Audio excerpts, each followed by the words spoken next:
Nagasangyaw siya sa kalinaw ngadto sa iyang katawhan.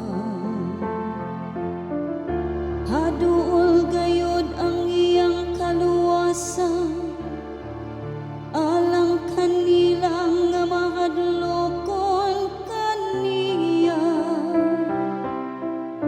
Ang himayan nagapuyo sa atong yuta.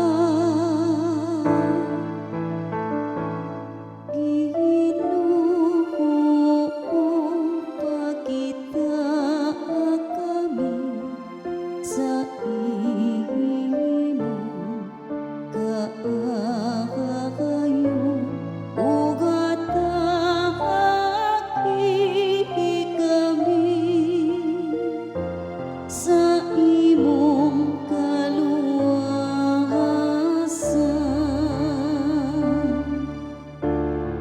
Ang kaluoy ug ang kamatuoran magatagbo,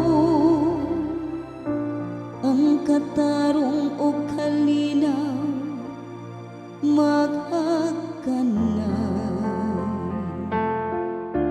Ang kamatuoran mo giti gikan sa yuta, ug ang katarong mo dungaw gikan sa langit. Ginoo, pakitaa kami sa imong kaayo,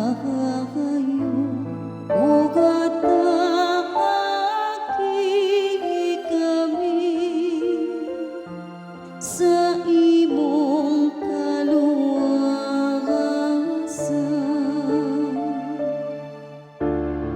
Ang Ginoo mohatag sa iyang mga kaayuhan, ug ang atong yuta mohatag sa iyang abuhay.